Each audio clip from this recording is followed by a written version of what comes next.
सभी साथियों को मेरा नमस्कार। जय भारती। मैं आपका भाई पंकज सूर्या। आज बात करेंगे राजनीति को लेकर। जयंत चौधरी जी, हमारे किसान जी, जो हमारे जयंत चौधरी जी के पूर्वज रहे जाट समाज से, जिन्होंने किसानों की लड़ाई लड़ी, उन्हें भारत रत्न देने की बात की, बड़ी खुशी की बात है। पर मेरी बात समझ में ये नहीं आई कि बीजेपी की इस चाल को लोग नहीं समझ पाते कि बीजेपी ने अभी क्यों दिए। लोकसभा का चुनाव है, जाटों का वोट चाहिए, इसलिए बीजेपी ने एट ए टाइम चौधरी समाज के लोगों को जो है भारत रत्न देने की बात की। उससे पहले कभी क्यों नहीं की। दूसरी चीज़, जयंत जी बड़े खुश हो रहे हैं और उधर जा रहे हैं, उन्हें ये नहीं पता कि किसानों की हालात क्या हैं। देश के ऊपर 173 लाख करोड़ का नया कर्ज बढ़ चुका है सन 2014 से 24 के बीच में। मात्र 10 सालों के अंदर 3 गुना से भी ज़्यादा कर्ज इस टाइम बीजेपी सरकार बढ़ा चुकी है। देश में 14 से पहले जो 67 सालों की जो राजनीति रही है, उसमें जो है देश के ऊपर मात्र 55 लाख करोड़ का कर्जा था, और इसे बढ़ाकर मात्र 10 सालों में बीजेपी सरकार ने 14 से 24 तक अब तक 173 लाख करोड़ का कर्जा बढ़ा दिया। देश में करना क्या आप चाह रहे हो, हमारी समझ में आज तक ये नहीं आया। हमने आप लोगों को सरकार में इसलिए नहीं बैठाया था कि आप मंदिर मस्जिद की लड़ाई लड़ो, आप हिंदू मुस्लिम की लड़ाई लड़ो। हमने आप लोगों को वोट इसलिए दिया था कि हमारे देश की तरक्की हो। किस तरीके से होगी भाई, कांग्रेस नहीं कर पाई हमारे, आप लोगों के हिसाब से कांग्रेस नहीं कर पाई। आप लोग कहते भी थे, हमें भी आपने इस बात को कहा कि कांग्रेस तरक्की नहीं कर पा रही, कि वो काम नहीं कर पा रही जो हम कर सकते हैं। वाकई में इसमें कोई शक नहीं कि आपने जो काम किया है वो कोई नहीं कर पाया। देश में कांग्रेस ने आईआईटी बनाई, बड़ी बड़ी यूनिवर्सिटी बनाई, बड़े बड़े एम्स जैसे हॉस्पिटल बनवाए, और बहुत से ऐसे काम कराएं जो कि देश की ज़रूरत थी। और आपने क्या किया, उनको बेचने का काम। आपसे बढ़िया कोई काम नहीं कर रहा शायद। आप लोग मंदिरों के नाम पर, मस्जिदों के नाम पर लड़ाई दंगे करा रहे हो। आप लोग क्या दिखा रहे हो कि हिंदुओं को, मुस्लिमों को आपने काबू कर रखा है। मुस्लिमों को आप भगाना चाहते हो, लोगों के मन में ये बहन डाल रखा आप लोगों ने। आप मुंह से कुछ नहीं कह रहे, आपने जनता को गुमराह किया है। आप लोग सिर्फ सत्ता में बना रहने के लिए, आप और कुछ नहीं करना चाहते, बस सत्ता में बना रहना चाहते हो। साम दाम दंड भेद आप सब अपना रहे हो, इसमें कोई शक नहीं। ईवीएम का भी बहुत बड़ा रोल है। ईवीएम का भी बहुत बड़ा रोल है। कहीं ना कहीं इसमें कुछ ना कुछ तो लोचा है। अन्यथा आप लोग, अगर सच में आप लोग, आपके देश आपके हित में है, तो देश के हित में, अगर देश आपके हित में है तो आप लड़िए ना बैलेट पेपर से चुनाव, पता चल जाएगा आप कितने पानी में हो। ये देश के हर उस व्यक्ति को सोचना चाहिए कि हमारे देश में महंगाई के ऊपर जब कुछ लोग बोलते हैं कि सिलेंडर चाहे 2000 का नहीं 10,000 का भी हो जाए, हम वोट मोदी को ही देंगे, तो मेरा आप सभी लोगों से अनुरोध है, जो जितने भी सिलेंडर देते हैं लोग, उन्हें, जो लोग 10,000 की बात करते हैं, उनसे पूछ लो कि वोट किसे दोगे, और वोट, और उससे ज़रा लॉजिक तरीके से बात कर लो तो बताएगा, तो भाई 10,000 में ही खरीद के लेके जा। तब उसकी औकात का उसे पता लगेगा कि वो 10,000 का जो है सिलेंडर खरीद सकता है, और 2,000 रुपये लीटर तेल खरीद सकता है। कुछ लोग कहते हैं ना कि चाहे इतना महंगा हो जाए, उतने हो जाए, हम ऐसे करेंगे और वैसे करेंगे। वे लोग कहते हैं इस बात को जो अपने माँ बापों के टुकड़ों पे पल रहे हैं। 10, मुश्किल से 10% लोग ऐसे होते हैं जो बेवकूफ़ों में बात करते हैं, बुद्धि किसी में नहीं है। अबे भाई, देश हित की बात करो ना। जो एक आम जनता के विषय में आपने अपनी तो बात कह दी कि मैं तो खरीदूंगा। आप कितनों खरीद के दे सकते हो भाई। आप 5 किलो राशन बांट रही है इस टाइम बीजेपी सरकार। घर में राशन चल रहा है, ठीक है, बहुत अच्छी बात है, मगर इन्हें, इनकी आदत तो आप ही लोग ख़राब कर रहे हो ना। आप लोग आप इन लोगों को रोज़गार क्यों नहीं देते। आप लोग इनके लिए नई नई तकनीक क्यों नहीं लाते, ताकि देश एक नई दिशा पाए। आपकी भीख की ज़रूरत इस देश को नहीं है। इस देश में रोजगार की कमी है, इस वजह से आप लोग राशन बांटकर उन लोगों को रख रहे हो। अगर देश को तरक्की की तरफ लेके जाना, देश का विकास करना है, तो आप लोगों को रोजगार के स्रोत खोलने पड़ेंगे, और आप लोग नहीं कर पाए। इन 10 सालों में आपने अब तक शिक्षकों की 10 लाख नौकरियों को देश के अंदर खा रखा है। ऐसी खड़ी पड़ी हैं खाली, क्यों नहीं दी आपने नौकरी। आपने 173 लाख करोड़ का कर्ज देश के ऊपर चढ़ा दिया, आज देश के ऊपर इतना बड़ा कर्ज है कि मैं कह नहीं सकता। टोटल जो कर्ज है अब तक का, देश की आज़ादी से अब तक का, वो अब तक पहले 67 सालों में था 55 लाख करोड़ का, अब बढ़कर 173 लाख करोड़ का, यानी 228 लाख करोड़ का कर्जा। यानी कि हमारी जीडीपी की जो कमाई, हमारी जो कमाई होती है देश की, मान लो कि 100 रुपये की अगर हमारे देश की कमाई है तो 81 रुपये का तो कर्ज है हमारे ऊपर। 19 रुपये में देश का विकास होगा, कैसे होगा? और ये इस टाइम वर्तमान सरकार ने हमारे ऊपर बढ़ाया है, और ये जनता के ही खून से निकलेगा, जनता का ही पसीना, जनता का ही तेल निकाला जाएगा। जनता नहीं समझने को तैयार है। हिंदू मुस्लिम के नाम पर आप लोग काम कर रहे हो, इसके अलावा और कोई मुद्दा है? सत्ता में बना रहने के लिए आप साम दाम दंड भेद हर चीज़ अपनाते हो। जैसे एक मूवी में आपने देखा होगा कि ये राशन वाला जो सीन है ना, मुझे बहुत समझ में आता है। मैंने एक मूवी देखी थी अमरीश पुरी जी की, उसमें एक उनका चेला रहता है, वो कहता है भाई, जब वो खाना बांटता है, मतलब राशन बांटता है, तो वो पूछता है कि ठाकुर साहब अंगूठे ले लूं? तो वो कहता नहीं नहीं, अभी रुक जा, हराम के खाने की आदत तो पड़ने दे इसको, इन लोगों को हराम के खाने की आदत पड़ने दे, तब इनसे चाहे जो करा लेना। और आज स्थिति वही है। कहीं मैं ये मानता हूँ कि आप जो राशन इन लोगों को दे रहे हो, कहीं ना कहीं एक आदत से आप इनको जो है मजबूर कर रहे हो। जब ये लोग काम करना बंद कर देंगे, क्योंकि देश में आपके पास और कुछ तो चारा है नहीं, खाने की कमी हमारे देश के अंदर है नहीं, समझ रहे हो? तो आप लोग क्या कर पा रहे हो? आप कुछ नहीं कर रहे हो, आप देश को गुमराह कर रहे हो, देश के लिए कुछ भी नहीं कर रहे हो, आप देश को गुलामी की दिशा दिखा रहे हो। और ये बीजेपी का मुद्दा है। मैं आपसे बता दूं, बीजेपी के जो आरएसएस है, आरएसएस के जो प्रमुख रहे दूसरे नंबर के, उनका नाम मेरे ध्यान से उतर रहा है, उन्होंने कहा था कि मैं अंग्रेज़ों की गुलामी पसंद करूंगा, परंतु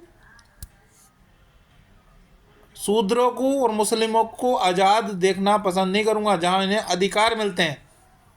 कि इससे बढ़िया तो मुझे अंग्रेज़ों की गुलामी मंजूर है, मगर इनको, इनकी आज़ादी मुझे मंजूर नहीं। ये आरएसएस के दूसरे मुखिया का कहना था। मेरे नाम ध्यान से उसका उतर रहा है, मैं बता सकता हूँ, मुझे पता है, पर अभी मुझे ध्यान पे नहीं आ रहा। दूसरा, उसने ये भी कहा था कि जिस दिन आपके हाथ में सत्ता हाथ में आ जाए, जब आपके हाथ में सत्ता आ जाए, तो आप मात्र जो देश की बड़ी संपत्ति है, धन संपत्ति है, बड़ी बड़ी संपत्तियां हैं, तो उस संपत्ति को अपने विश्वसनीय 3-4 लोगों के हाथ में सौंप दो, और देश के 95% जनता को मतलब भिखारी बना दो। फिर आपके हाथ से सदियों तक सत्ता आपके हाथ से नहीं जा सकती। कहीं आप लोग वही काम तो नहीं कर रहे? आप संविधान को ख़त्म करना चाह रहे हो, आप स्थिति बना रहे हो, संविधान को जो है कमज़ोर कर रहे हो, बेअसर कर रहे हो। कहीं नहीं, आप देश को गुलाम तो नहीं बना रहे हो। और ये जनता को सोचना पड़ेगा कि देश की को गुलामी की दिशा दिखा रहे हैं ये लोग। हमें जो वोट की ताकत मिली, बाबा साहेब भीमराव अम्बेडकर जी ने अपनी 4-4 संतानों को कुर्बान किया इस आज़ादी के लिए, और हम लोग नहीं जान रहे इस बात को। बहुत सारे हमारे साथी, हमारे भाई मेहनत कर रहे हैं देश को बचाने के लिए, संविधान को बचाने के लिए, और हमारे ही लोग हिंदू के नाम पर, मुस्लिम के नाम पर लड़ाई कर रहे हैं, और देश को नहीं देख रहे, बस हिंदू और मुस्लिम की बात कर रहे हैं। जब आप ही लोगों पर लठ बजेगा, तब आप लोग कहाँ जाओगे? क्या अयोध्या में मात्र मुस्लिम ही रहता है, हिंदू नहीं रहता? वहाँ पर कितनों के घर टूटे, क्या आप लोगों ने उन्हें नए घर बना के दिए? जब आप इस देश के लिए इतना सब कुछ करो, मंदिर के इतना आप 10,000 करोड़, 15,000 करोड़ रुपए तक लगा सकते हो, तो क्या उन गरीबों के लिए मकान नहीं बन सकते? बन सकते हैं। मगर आप लोग सिर्फ गरीबी हटाना चाहते हो, गरीब को हटाना नहीं चाहते। आप गरीब को रोजगार देना नहीं चाहते। अगर गरीब को रोजगार दे दिया तो आपके इस भीख की ज़रूरत हमारे देश को नहीं पड़ेगी। और मेरी जनता से अनुरोध है, मैं जनता से अनुरोध करता हूँ कि आप, जनता समझदार है, मगर इतनी आप बेवकूफ़ी ना करें। इस देश में अगर ये स्थिति बनी तो कहीं ऐसा ना हो कि आप लोगों को बाद में रोना पड़े और सांप निकल जाए। लाठी पीटते रहना, कोई फ़ायदा नहीं होने वाला। आपको समझना होगा देश में बहुत स्थिति खराब है। आप सर्च कीजिए देश की जीडीपी क्या है, आप सर्च कीजिए कि देश के ऊपर कर्ज कितना है, आप सर्च कीजिए कि इन्होंने कितने काम कराए और पुरानी सरकारों ने कितना कराया। आप सर्च कीजिए कि इन्होंने कितनी संपत्ति बेच दी देश की, क्या क्या चीज़ लीज पे दे दी बेवजह। अरे भाई, इतना करोड़ का कर्जा कराना, 173 लाख करोड़ का कर्जा भी देश के ऊपर करा दिया आपने नया, और उसके बावजूद देश की संपत्ति बेच रहे हो। तो आप आत्मनिर्भर भारत बना रहे हो या देश पे कर्ज निर्भर भारत बना रहे हो? मेरी समझ में नहीं आ रहा। मैं तो समझ रहा हूँ, मगर आप लोग समझ रहे हो या नहीं समझ रहे हो, ये मेरी समझ से बाहर है। जनता से मेरा अनुरोध है कि आप समझिए देश में कि देश कर्ज निर्भर बनना है, आत्मनिर्भर बनना है। अब ये बड़ी बड़ी कंपनियां देश के अंदर आ गई जो कर्ज के रूप में आप लोगों को, महिलाओं को पैसा दे रही हैं। वो मजबूर हैं, ये लोग कोई रोज़गार आप लोगों को नहीं दे पा रहे हैं, मात्र कर्ज दे रहे हैं, कर्ज, और उसका भी 2 गुना वसूल रहे हैं आप लोगों से।